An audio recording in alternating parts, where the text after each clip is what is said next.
Good to go. What up, everybody? I got this here. Welcome to the Comic Book Fiend Club presents the Fiend Cast, the Endcast full spoiler review of the Endgame. Uh, like I said, I got this here representing the East Coast. I'm here with a bunch of my brothers, some new, some old, some first time on the podcast. Gentlemen, introduce yourselves. Oh, I guess it's me? Okay, sorry, guys. Andy, that's you. Sorry, I know it was going to be me or Juan. Hey, guys, it's a serial killer from Canada, your number one biggest ever Wolverine fan. And, I'm excited to talk about some Endgame stuff. And hopefully everyone that's, tuning in has seen it already. If not, please leave. Yeah, leave if you haven't seen it. What's going on, guys?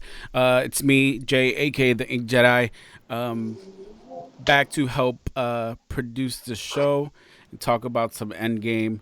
Glad to be here with two new faces.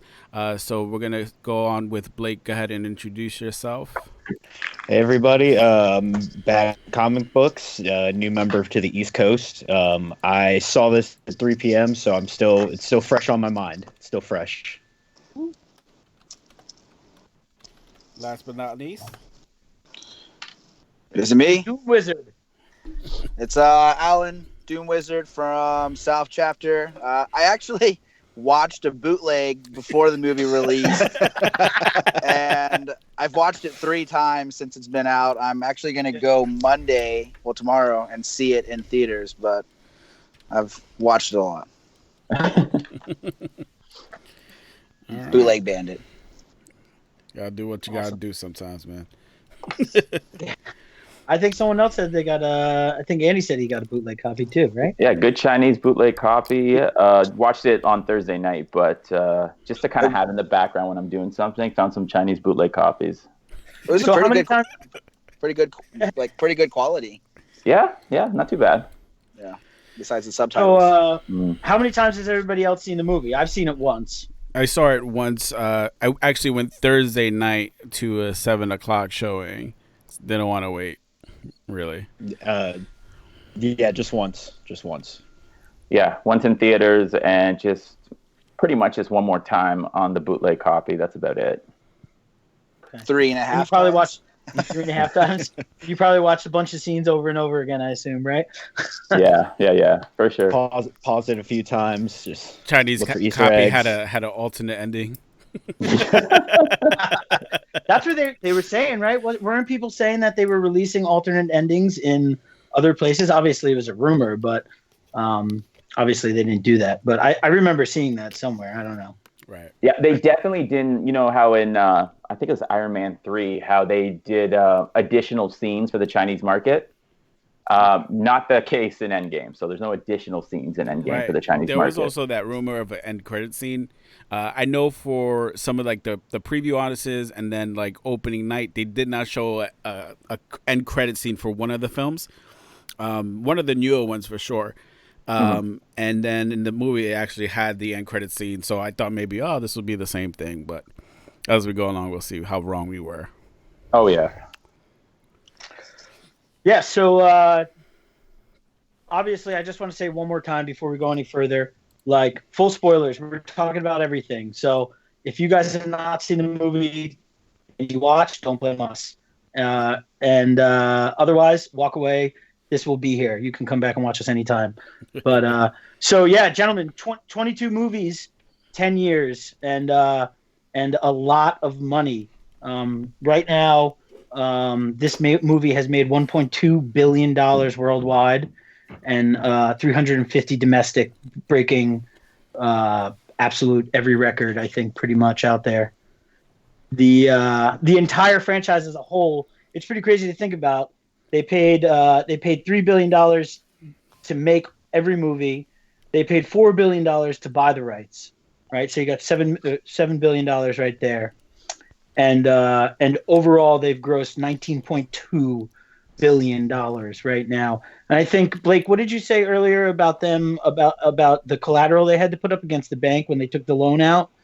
Actually, it was a serial killer who posted it on Instagram too. I just brought it up in our chat earlier. They spent they put up their entire character catalog, any movie rights to all their characters to the bank for, I think it was 525 million over 10 years, to make whatever they could and pay it back. And I mean, it paid off, obviously. They sold a few of their franchises off, but they're coming right back home. Yeah, Marvel could have lost everything if Iron Man didn't take off. And it's even more interesting if you guys look at what the original slate of movies was going to be. Iron Man was in there, Hulk was in there, but Shang-Chi was supposed to come out a lot earlier than it's going to. That was going to be the third or fourth movie originally. Yeah, Shang-Chi, yeah. Shang-Chi, yeah. So just to compare a couple of those things real quick, just to talk about this versus obviously everybody's comparing this to Infinity War.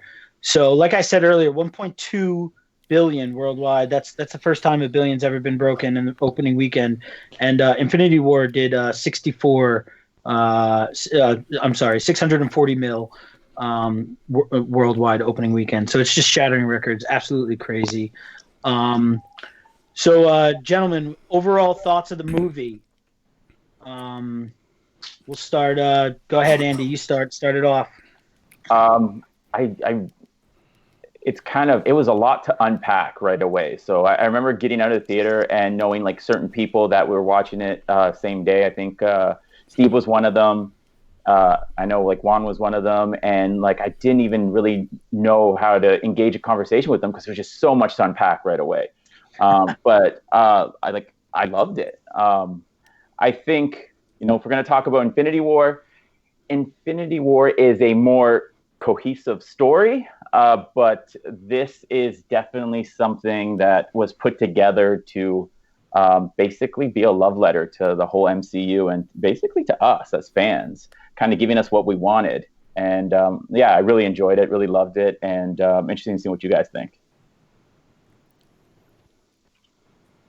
So I'll hop on. I agree, absolutely. I think right away, like I absolutely agree with what you said about Infinity War. Like, I think this was the movie that tied together every single thing we've been looking at over the past 10 years. This is the geeks movie, so to speak, something like that really 100%. Gave us all those moments that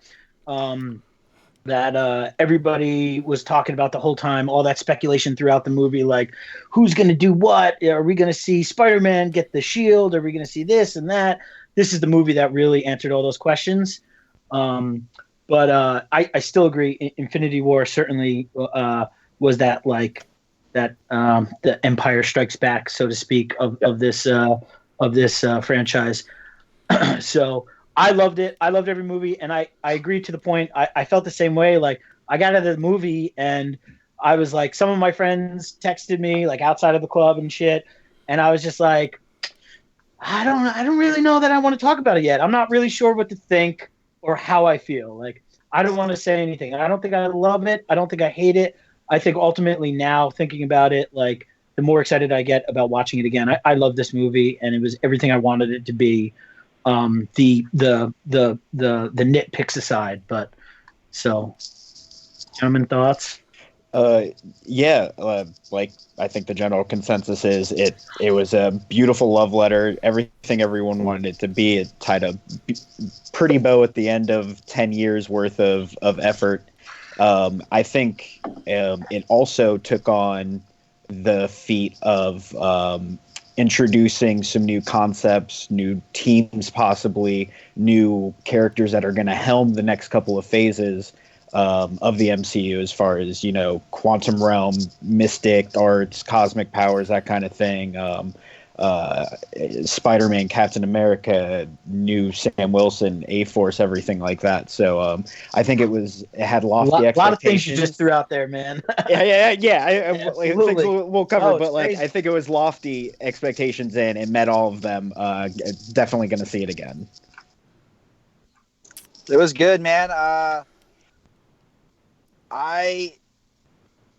There was a lot of build-up. Like it kind of started off slow for me.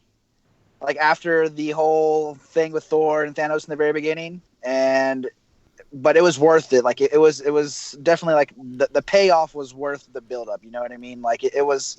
I mean, it's a fucking 3-hour movie. Like it built up really well, but it was kind of slow at first. I love the fucking movie, man. It was a great movie. So for me, I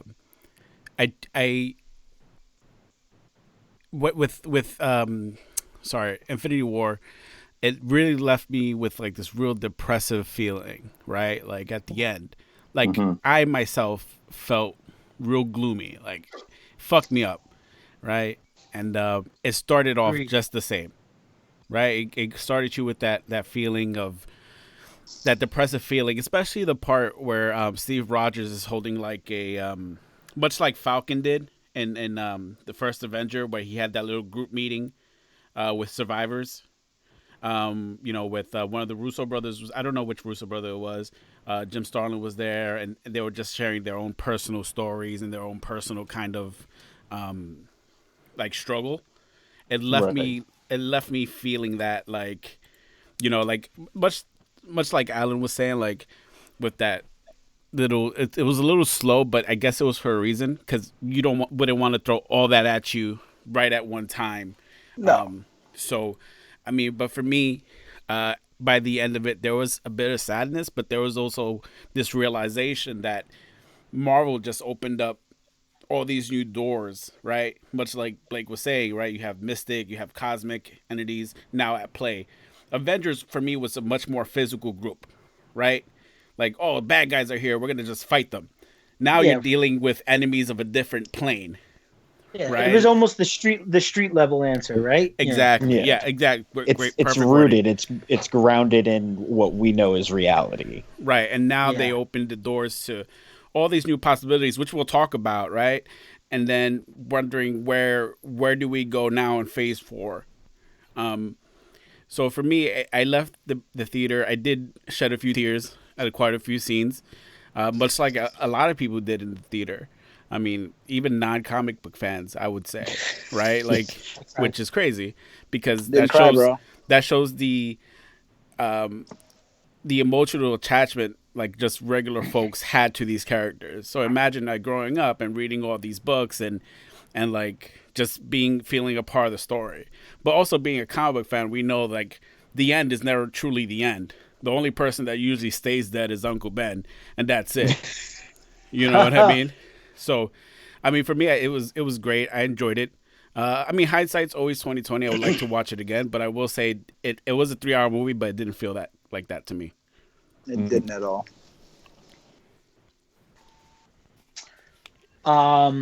Yeah, someone said, I remember, I don't know if I was talking to someone or listening to someone, but they said like you gauge how good a movie is nowadays by like if you check your phone at all throughout that entire time.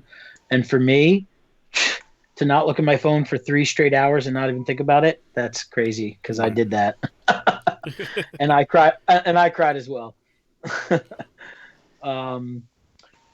So yeah, I mean, I think we just like hop right into it. And did any of you have any like really superb standout moments that was just like maybe the tearjerker or the fuck yeah moment that you were just I did. Made it for you? Yeah.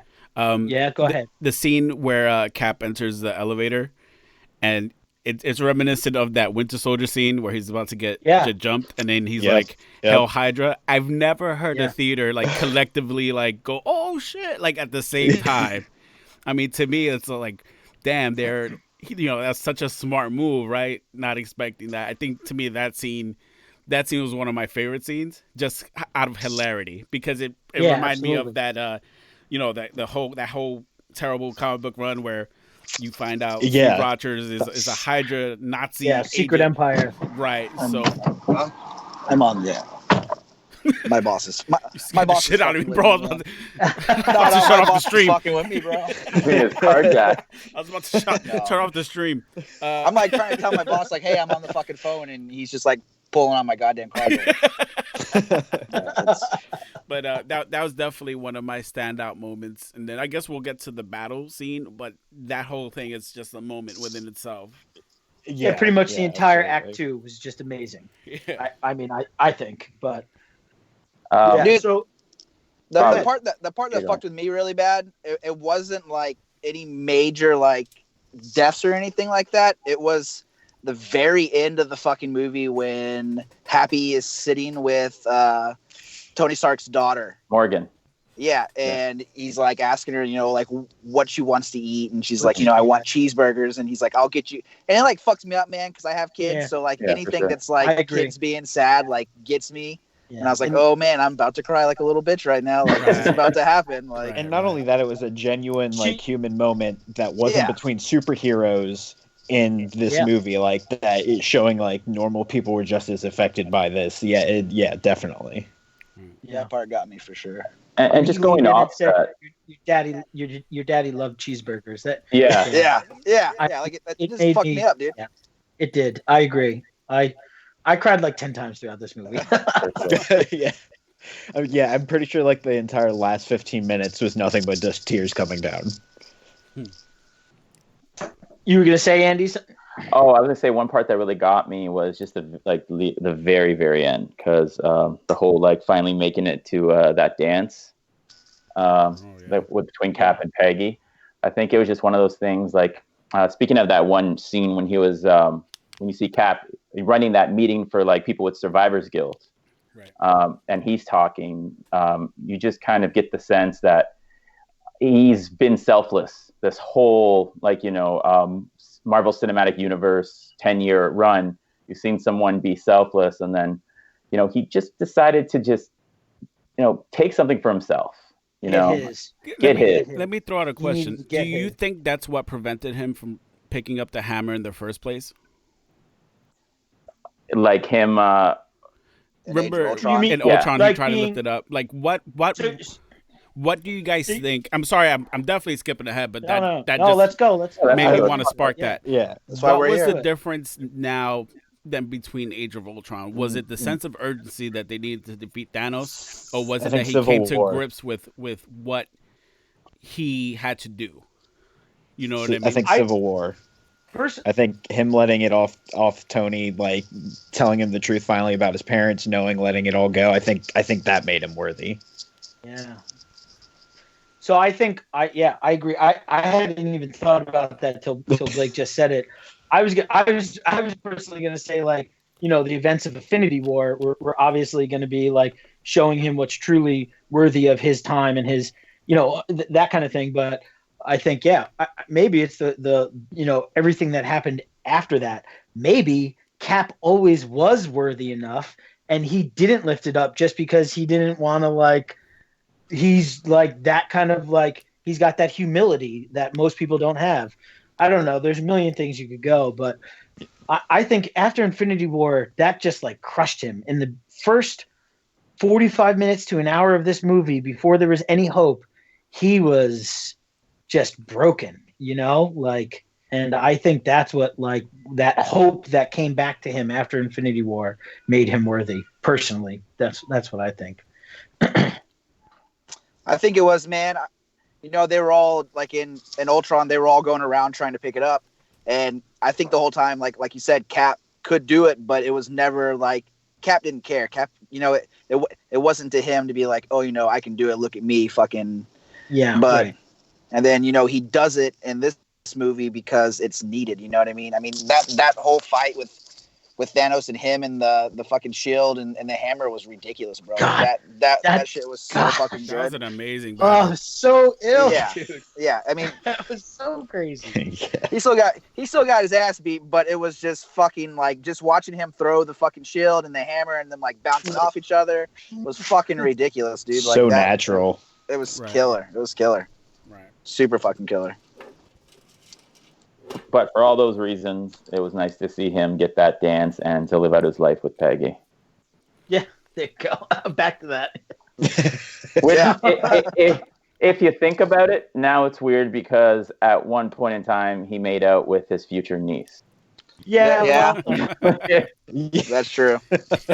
I mean, in about 40 minutes or so, we're all gonna watch whether or not the brother and sister continue to fuck or not. So I will That was say normal this. back then. It was normal back then. Currently, they're that was having normal back then. they're Hey, having they're keeping their fucking shit pure blood. Yeah. they're Pure blood. They're having an Avengers marathon currently on TV, and I watched Civil War. I watched Avengers again 1 and 2, and I watched Civil War, and I'm watching, and I'm like, as you finish watching, like I encourage everyone who's watched Endgame, go back and watch those like first few movies, and then you'll see like these fucking patterns, man. Like the continuity is so good in these movies, and the callbacks that you see after the fact. You know what I mean? Like you really. And then I'm thinking, I'm watching through the movie, and they make his relationship with Peggy Carter such a huge deal. Anytime he sees a picture or she's brought up, you could tell he's like bothered because he loves this woman, you know, and he's never really had a romantic interest in any of these films. I mean, he's flirted once in a while, but at the end of the day, he still stood a good old American boy, and you know, kind of stood faithful to a woman who was no longer around. So it was kind of good, like Andy said, to see them have that last dance and be together. Even though I think he totally fucked up the timeline, but at least he's happy.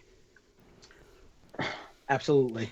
So before we get into any timeline stuff, real quick, there's one more thing I wanted to just touch on because we'll go right into that next. That could be the rest of the show probably. But besides like those fight scenes that like Alan talked about, like obviously that Thanos Cap scene when he picked up Mjolnir for the first time and all that other stuff, any of those fight scenes are dope. And as far as the thing that got like you like the most, like not the saddest, but the most like just fucking hyped, or you heard the loudest roar in your movie theater or something like that. Like for me, it was like very clear. Like it wasn't even the first Avenger to come back from, you know, who was dusted or whatever. It was just that fucking that circle that appeared, you know, and it was Doctor Strange's portal that appeared, and people just went crazy because they knew they didn't care who it was walking through that portal, but somebody. It was going to be all of them or one of them or something, you know, kind of like when the train passes by in Infinity War and, you know, Proxima is there and then Cap's just standing there and he steps forward. That for me was just that was the fucking, I don't know. That was the best. How about you, gentlemen? I'm sure it's the same thing, but I guess for me, it was just, I guess, shortly after that when, you know, Cap puts out his hand and the hammer comes to him. Then it gets really quiet after he says Avengers, and then he says assemble. Like everyone just started, like you had like grown ass men getting out of their seats and actually standing up and clapping and cheering, which I've never seen that before. And I've gone to like a lot of Star Wars movies, stuff that like, you know, would make a grown man do something like that. But it would be that scene. That scene even like got me. Like that's when I started to cry. Like talk about crying at sad parts. I was crying at that part. Yeah. It was literally like a flashback to being a child and having like your Ninja Turtles and Transformers figures and GI Joes all together and like fighting like all like, you know. You had the master battle that was going on for a week in your backyard. it was that for me. And I was just like, I don't know what it was, but like the inner child in me was like, just so happy to be alive at that second. So cool. So he never actually has said it in any of the movies until now, correct? Pretty sure, yeah. Yeah, that's the first time. He said so in Avengers 1, he says Avengers, and then they cut it, right? Mm-hmm. I believe it was Avengers 1, right? Mm-hmm. Yeah. Mm-hmm. Okay. Yep. Gentlemen, anyone else? For me, the scene where Black Panther comes out was one of the loudest ovations, equal to Spider-Man returning, you know, and hugging Tony Stark. I think those were the two most. I mean, the theater was loud for almost everything, which was pretty cool. But for those two scenes especially, people were really happy. And then when they finally kind of just ran together, people were just standing up and like, yeah, fuck them up. And I'm just like, oh boy, this is gonna be some. So those two scenes for me were like, well, it's much like the scene in Infinity War where Thor comes down. And the audience just loses their shit. Mm-hmm. Same thing. Yeah. Well, yeah. In the theater, it was tied. Spider-Man and Black Panther coming out. in that Wakandan war chant. Like those probably got the biggest ovations. And well deserved, definitely, the standard hype moments that everybody wanted and got. For me, it was one moment was that game of pretty much death tag between Clint and Natasha. I think that who was actually going to sacrifice themselves for me was like a gripping it, leaning forward in my seat kind of moment. Man, just to go rough. A little out of the ordinary. Yeah, that was rough. That was a clincher. I don't think I really had like a fucking gasping moment. I mean, I thought, the very beginning when fucking Thor fucking decapitates Thanos, I was like, okay, where the fuck? That was pretty metal. That was so crazy, yeah. But it was also depressing as fuck afterwards, just because he like walks away like, cool, like it's done, like there's nothing we can do now, like it's. But I was just like shocked. I was like, what the fuck? Like, okay, like that's how this movie's gonna start, super fucking awesome like that, and then it just gets like depressing as fuck. I'm like, okay, let me just cry for the rest of the movie and you just blow me away at the end. Like that's the whole overtone of the movie is like the whole. Good part of the movie is fucking depressing as shit, dude. It was a roller coaster. It was a roller coaster. It started on an action high, and then it got depressing, and then it got some kind of comedy with the time travel, and then you got straight action again to the end. It was just all over the place. Some comments here, just real quick. Some people on your left got a huge reaction. On your left, right before the portal scene, yeah. Cap was holding the hammer. When they started passing the gauntlet from one person to another, that was pretty cool too. They were just like, pass it to me, and they're just, and then when Spider-Man's like, activate instant kill, he's just like, okay. Yeah. he's holding on to it. His freaking claws are killing everything. Oh gosh, that got me. I was cracking up.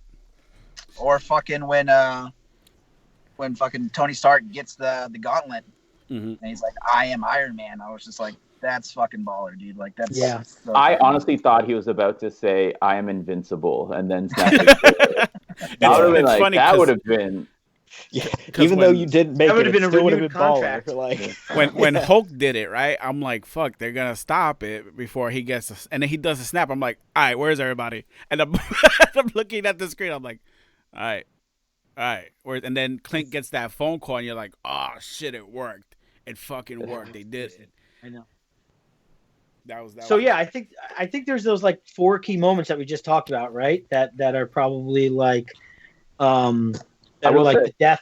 Go ahead. No, I'd say the part that I laughed the hardest at though, and it was so subtle, was at the end when Thor was in the ship in Benetard with the Guardians Galaxy, and at the end when he was saying, of course.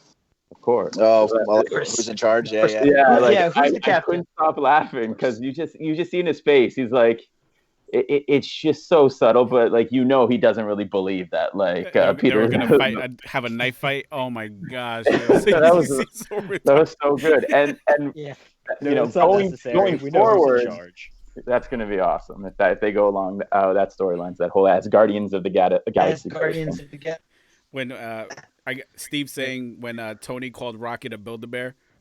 Oh yeah, that shit was funny. Oh man! So Rocket was a great part of this movie. I thought, like having him as like a normal, like consistent, and not just like a gag throughout the movie was really awesome. He had a lot of really good lines, like when Tony was talking about being a genius, and he turned to Tony and he goes, "You're only a genius on Earth." That was like. Right. You felt that, but you felt that whole feel throughout the movie because like you had Captain Marvel also saying things. You're not the only ones having problems like this. There's. Whatever she said, there's millions of whatever planets and galaxies, whatever she said. But like there was that constant feeling of the cosmos and the bigger picture, and especially in Captain America's eye, when they're in the ship going towards Thanos' planet, and then you just see all the lights flicker and they kind of zoom in on his eye. You get a sense that you got these people from Earth that are finally in space and just seeing how much bigger everything is. Yeah. I mean, if you want to talk about character development, Nebula herself, she was when she called Rodney Rhodes, like you could tell, like when she called him Rhodey, like there was like the connection there that she was able to build, especially with Tony. And then when Rocket sits next to her and she just holds his hand, I'm like, fuck, like they lost basically their whole family. Mhm. Yeah. You know? I think that, yes, I was talking to one of my buddies about this, and it felt like one of those old school issues or 2 issues of the Avengers where it was like, here's the team, and then here's in an issue or 2 they're going to team up with one other person, and like it was always like, you know, some random most B or C level kind of person just out there, and that was Nebula. I think throughout this entire, I mean, she was like the key for this entire movie. She made all the good things I mean, within reason, she made a lot of the good things happen and made a lot of the bad things happen. Mhm. And, like, she was just that constant wild card, I guess. It was good to see. Nice. So we're trying to keep this short to about an hour. We're right up about the half an hour point. I think we should just hop right into talking about all the time travel stuff, because we know this is going to be easily the next half hour plus. I think we could probably have 2 more podcasts about this. So I think the main plot points that we just want to throw out there that we're thinking about when we talk about this, right, is so probably the deaths. So like, or, you know, in order, it would be the Hulk making the snap, bringing everybody back, right? Then we're talking about Black Widow's death, and then Tony making the snap, finalizing everything, killing Thanos, and then Steve Rogers returning the stones, never coming back, being an old man. Right? Those are kind of the 4 like real key things for the whole time travel, in my opinion. Please, obviously, if anybody has other feelings. And then I just want to open the floor to just let's talk about this. What does everybody think? Well, to get it Was out the this way, fucked up or what? Widow's dead, Gamora's dead, Yeah, in our so- timeline, and Loki's definitely dead. It seems like Vision. Absolute death. anyone Yeah. pre-snap is just dead, They're right? gone. So to Yeah. me, they no longer Original matter. Gamora. Original Gamora. But if you remember, Right. you trade a soul for a soul, but technically they live within the Soul Stone, so they're not dead. Oh, we don't know that. Yeah, but we don't know that yet because we don't know if that's in this world in the MCU. We know that like with like past things, Adam Warlock and stuff, that's how it's worked out. But I mean, you remember towards the end there, they showed like baby Gamora stuck in like this weird place that was just kind of like the color of the gem. So who's to say Widow's not there too? Now I don't know if they're ever gonna get these people back or do anything like that. But when Barton was saying to Wanda, was like, hey, you know, they both know. I don't think she's talking about Vision. I think he's talking about Wanda and Gamora. Interesting. I just assumed they were talking about the people that they lost. Right. Yeah. Well, Shuri did say she could rebuild Vision. She said it. She says she could rebuild him without the Power Stone. So that's another thing to remember back from Infinity War. So who's to say rewire him anyway? Right. Yeah. All right. Yeah, that's crazy. So I mean, you got the Black Widow died for good, right? So I mean, if we're talking about like anything that goes right, first of all, she's got a movie coming out that's confirmed, Phase 4, right? Yeah, but I feel I'm like thinking the movie is going to be so like an origin story. It's going to be back. Yeah, I think we're going to find out Budapest. Yeah. Budapest. Yeah, because it's been the running theme in the. Yeah, absolutely. They said it in this movie as they do in many others. Yeah, I agree. What about the? I know in the second kind of team up of the Infinity Watch, the Black Widow actually came back. She ended up being a clone of herself. That was like a small kind of thing that ended up being retconned.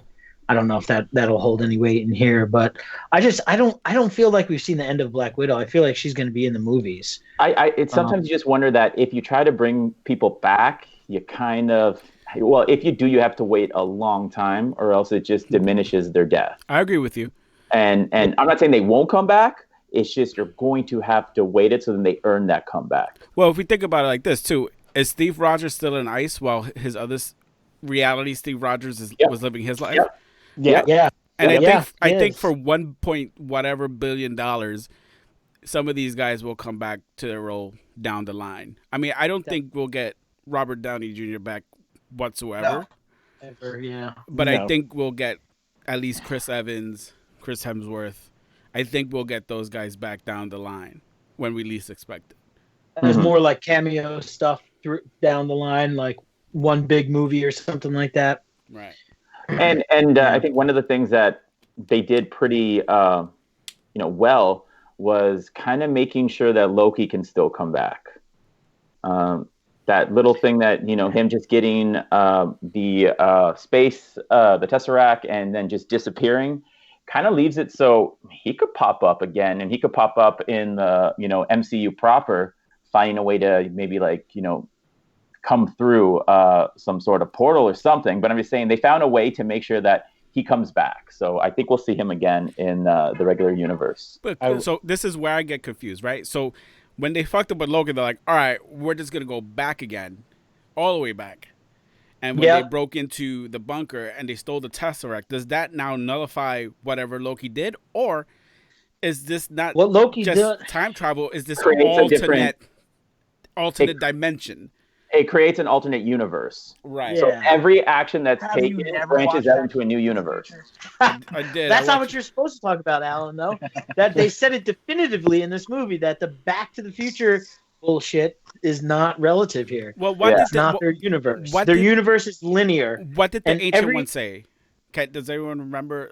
Can you break Yeah, it down? she said if you take the stone away, you're going to create another. Like, it was literally, there was a line, and she said, if you take one stone away, you're going to create another universe, and then that could be worse. It could create unknown possibilities, and every time that happens, it will continue to just spiral off into this craziness. It's your basic multiverse theory. Yeah, right, exactly. It's exactly every time. So every time an individual changes something and doesn't write it, they make an alternate timeline in which theirs stays the way they wanted it or whatever. And the alternate one goes in another way, not necessarily the way the other one originally went, right? So not the original way with Thanos making the snap. It could be something crazy, like fucking Iron Man goes crazy and gets the Infinity Stones and kills everybody. I don't know. Who knows? And you, as a person that traveled back in time, you can only come back to your time period. To your timeline. Your timeline won't change by by those actions of the past, because it'll be a completely different universe. It's complicated, but as far as like time traveling movies go, they got it pretty right on how it's supposed to work. So I was kind of impressive about that. Just a comic book movie really put a lot of thought into time travel. Yeah, I think it was. I think they got a lot of stuff out of the way by just saying right out front. They didn't get. I'll tell you what they didn't get right. They didn't get how the fucking sun works right. All right, so this is Flat Earth theory, man. Flat Earth fucking annoys me. Flat Earth theory. So the Earth is flat, if you guys didn't know. And go ahead, Andy, talk about it. Well, we know that Thanos is in Wakanda. Wakanda's in Africa. When he snapped, it was daylight there. And then there's two other movies that we see people disappear in Ant-Man at the end of Ant-Man and Wasp, and at the beginning of Endgame with Hawkeye's family, and it's daylight there too. And we're to assume that they're in the United States of America. Doesn't make sense. Maybe it's not instantaneous. It could be over time. I mean, maybe it hops around. We don't know plot. Well, if you saw what happened at the end there with Thanos, he was like the last one to go. So who's to say it wasn't something like that? Maybe it was like we saw. I guess you're right. I guess we don't. We saw Peter Quill and Spider-Man, all of them die around like the same time. I guess we just assume it was at the same time that the finger was snapped in Wakanda. But I mean, you can make the argument that if the Earth was the center of it and he snapped, it was like a ripple effect through the entire universe. So you're covering Earth, but outside of that fucking range. No. I see the lies you're telling yourselves to make this make sense. I'm just saying that's anything that's easy to fix. That's what I'm Marvel saying. Doesn't know how daylight saving or like how time zones work or anything like that. Look, they got like 25 fucking heroes on one screen. I think we can let the sun being in two places at once go. That's fine. That's just the one thing I thought of that I'm like, that's the only thing that doesn't make sense. Everything else I'm fine with. Yeah. That's probably a good point, man, because like if those are the few things you're grasping onto, like that says a lot about this movie, you know. For me, the one thing I grasped on, I think Alan was saying he felt the same way, like Fat Thor, dude, I got over that real quick. It was like originally it was like, oh, this is gonna be horrible. And then I was like, all right, it was funny for a second, and then it stayed the entire movie. I love the Big Lebowski, and that's just awesome. Great. Yeah. The quips were funny, but once they left the house, his shtick kind of fell off a little bit. If we got to Fortnite and then fucking walked away from that, he got back into shape 5 or whatever it was, like I would have been, much happier. Yeah. So. Well, there's like one part of the movie where he's like running, and you just see his like fat fucking gut in front of him, and I'm just like, God damn it, dude, I fucking hate this shit. Well, his mom was like, eat a salad. I was like, yeah, like it was too much, man. And then like that part where they're all like suited up, or not when they're suited up, when they're building the thing, like the time machine, and he's just like Lebowski'd out, fucking. I'm just like, God damn it, man. Like, well, even in the end, everybody's 100 to a T, like in their best, and you got Fat Thor there. Like everybody's nice, shiny armor, brand new suits, pretty much looking, and you got Fat Thor. Yeah, I agree. So talking about some of the other characters that were there, perfect segue there, Blake. Some of the, like one of the things I was surprised, like some of the things I just didn't see coming was like, and I guess reading back, there was a lot of people saying some of the spec stuff, more like comic book spec, but like the first time I saw Pepper Potts and she came up and rescued, I don't know if it was rescue or if it was, just her in regular Iron Man, but like all that kind of stuff, the whole lineup of the entire female cast just lining up, stepping forward and knowing like, oh, well, short of She-Hulk, that's the A-Force right there lining up. So anything like that you guys kind of like, those big things that you're looking forward to, that the teasers, so to speak, any future like MCU type of stuff? Guardians of the Galaxy, for sure. As Guardians of the Galaxy. I think we're all pretty excited for that. Let's do it. I mean, go ahead, Juan. No, I'm saying like just having Thor, knowing he's with the Guardians of the Galaxy right now. I'm looking forward to. I don't think he'll be in this movie, in the next Guardians movie. Past that, I think this will be just him, being a part of them and helping their franchise just a little bit into their next phase, and then him just taking off and moving. And it's on. awesome. And it's awesome that James Gunn is the one that's going to be handling that. I think because he had a vision, and that vision fits where they're going, and they need him back for that tone. I think Thor fits that tone now after Ragnarok. Yeah, I agree. But definitely Spider-Man, and with Far From Home, obviously introducing, mystic arts and the elementals and that kind of thing. I think you're going to be seeing him and Doctor Strange as the resident New York heroes probably teaming up.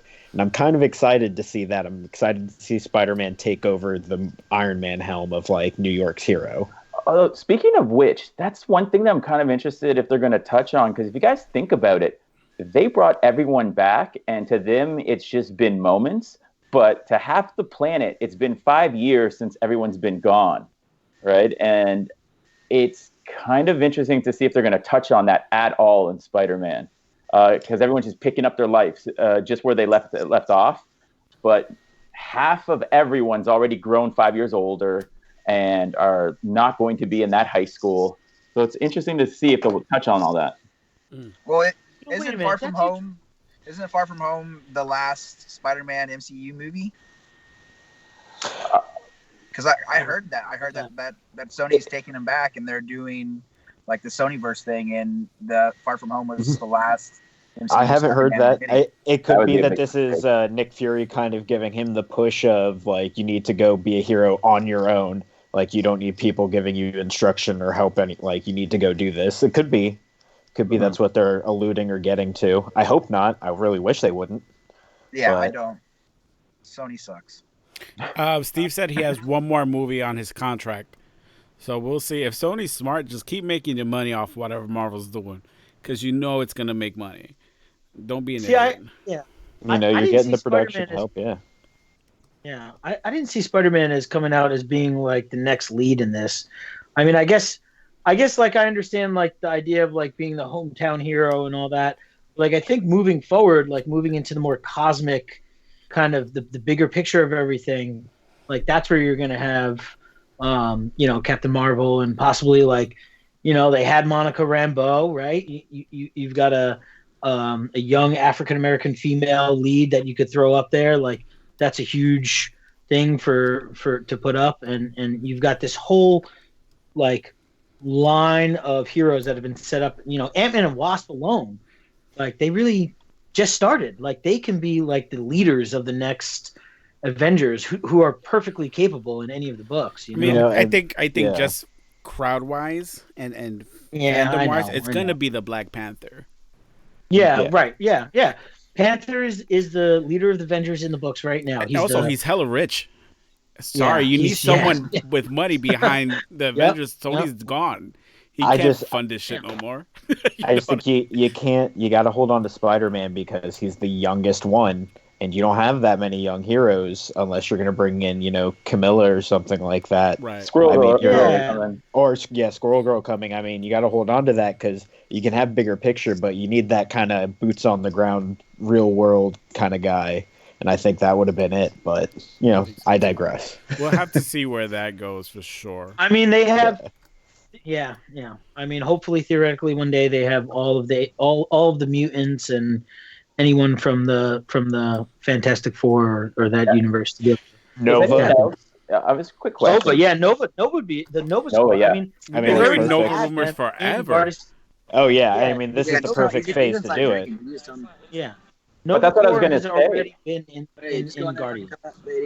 That's what I was going to say. Is anyone just kind of more excited for the the Marvel kind of universe stuff outside of Earth and the cosmic universe stuff? Like I kind of don't know where you go on Earth where it'd make me care that much anymore.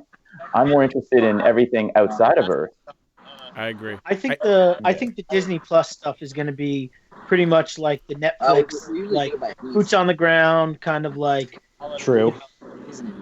that kind of new stuff. They're going to have all those new shows. It's going to be on Earth. It's going to be that kind of stuff. Mhm. And then the movies are going to go much more cosmic, like much Kinda more. have to, right? I Yeah, think so. I mean, you just look at what's there, right? You got the Eternals, Captain Marvel.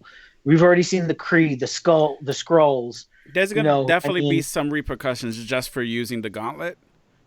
I'm Yeah, telling you right, now. yeah.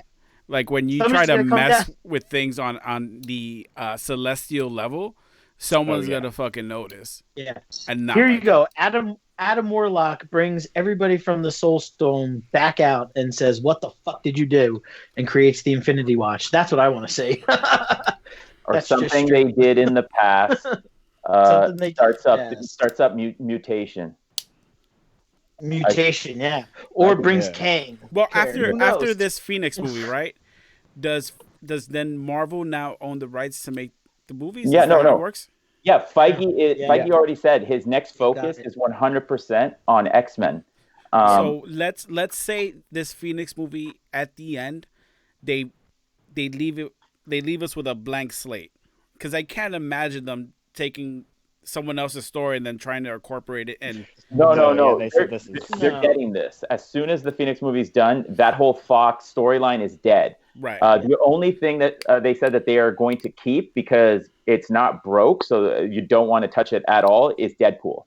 As far as Yeah. X-Men and Fantastic Four go, Feige says that's Phase 5's plan. Don't expect anything from them for Phase 4, though. So Yeah, I think 2021, you're Mhm. saying. Mhm. Yeah, they're going cosmic. They're going with everything they own already. They've got a plan. They clearly have a plan. Like, I mean, leading up to Endgame, I think Juan, you were talking about rewatching a bunch of movies. Like I did the same thing. I watched Avengers 1, 2, Winter Soldier, still my favorite. Civil War, I think that was it. But like, there was like 3 times throughout that, and Infinity War. There's like 3 times throughout that they said the word Endgame, and like, that's just like, whether they went back and watched it all and picked that out or they planned it, I don't know. It's still like, they've got a grand plan, and I think they already know the ending of the next whatever. I mean, if you stood all the way to the end of Blake and I talked about this yesterday actually. You hear like a hammer striking. Yeah. Right. Which if you play like, I'm not pulling my dick out, dude. Get the fuck away from me. if you that's play, after the live chat. I'm trying to sit here and people keep fucking coming to the car and like trying to talk to me. It's fucking crazy. If you play that Iron Man scene where he's building the suit of armor, it's the same kind of noise. Yeah. To me, I think that's just them saying we're building another universe for you guys to discover, the cosmic universe, right? Great analogy. Like you were saying, like circle. Disney Plus is gonna have we're gonna have these shows. It's gonna be these non Earth threatening events, right? Just to kind of make us forget like what's happening on Earth. Now we're gonna go discover these new realms, these new galaxies. We're gonna fucking run into the Eternals. That's already been confirmed. They're casting. You're gonna get Thanos' brother. Star Fox is gonna be on there, and Star Fox, Cersei. You're gonna get Euros, Kronos, Euros. Yeah. So I think what movie did they briefly mention the Celestials in? They mentioned them in the Guardians of the Galaxy. Guardians, okay, so that's gonna be interesting. Celestial, the Celestials they did, right? So we'll have to see. For the creators of the Eternals. Right. Not to mention that they've already created. I mean, Adam Warlock exists. Like, that was the end of Volume 2 of Guardians of the Galaxy. He's there, so right? He's there. So I mean, there's so much that they're going to do in the cosmic universe. So we'll see. I don't know. I think now they're going to expand their characters. I think we're definitely going to get a Beta Ray Bill. We're going to get a Warlock, right? Who else? Yeah. We're gonna see Celestials at some point. Yeah, we're gonna see. Yeah, I think if they're building to anything, I mean, if they're probably not going to bring anything like any of the bigger threats from Fantastic Four in there. So you won't see Galactus in this. You won't see like any of that kind of stuff. Maybe I don't know, but well, I mean, if you I think they go to. Yeah, go ahead. Technically, Thanos is not dead. Yeah, right. Well, and Thanos is an Eternal as well. I mean, he's the son of an Eternal. He's Eros' brother. He's Star Fox's brother.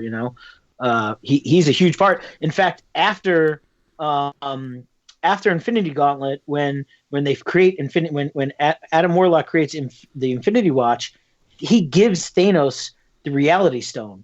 Thanos is the protector of the Reality Stone because they know he's already seen what they can do, and he's not going to do that without the power of the other stones because he knows he can't control it. So there's a million of those possibilities that they could go down on.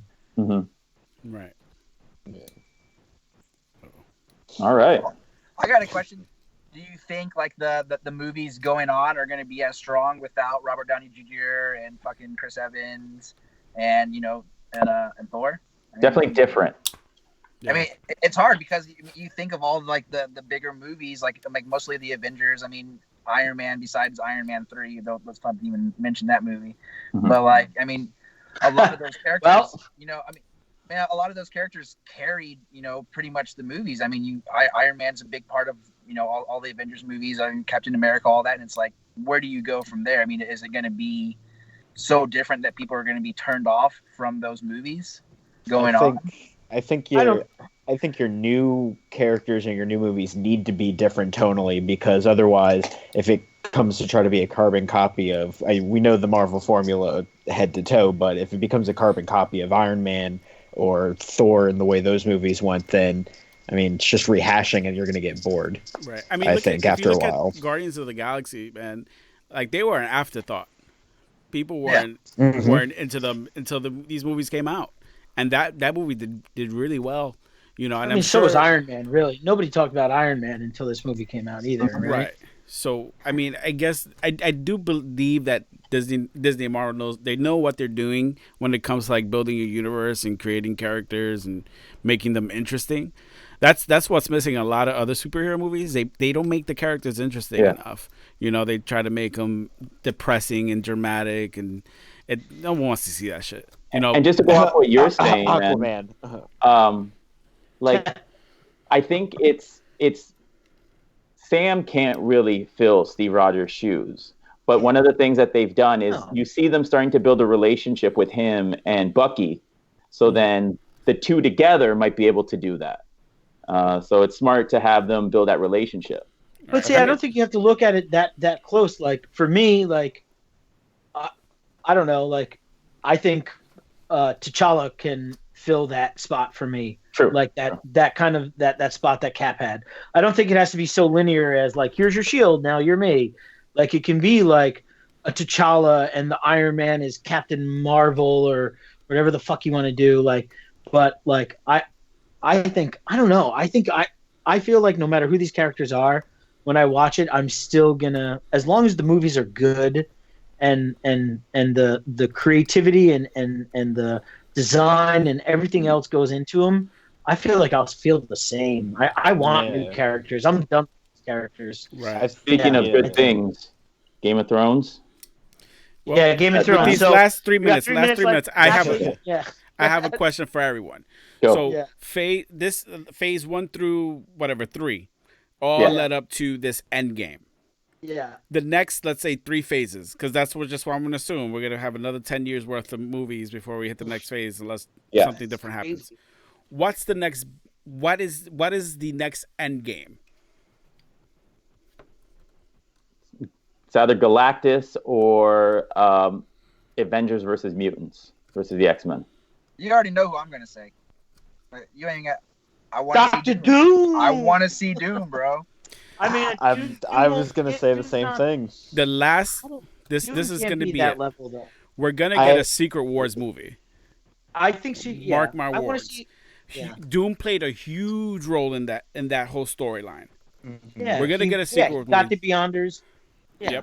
Yep. Yeah. So for me, you got I to see think the Celestials.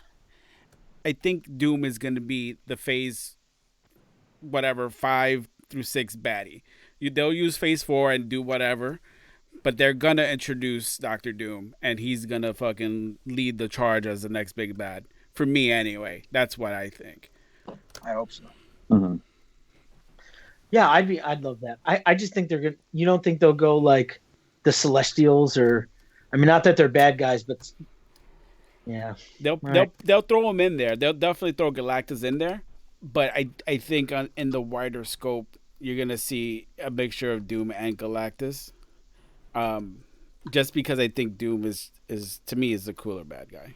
You know, I mean, seeing Galactus in a movie screen is gonna be epic. It's gonna be fucking visually amazing.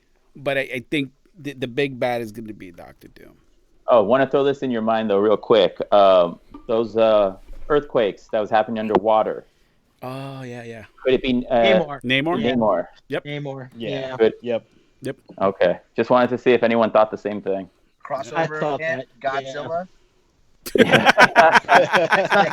Godzilla. Godzilla, what up?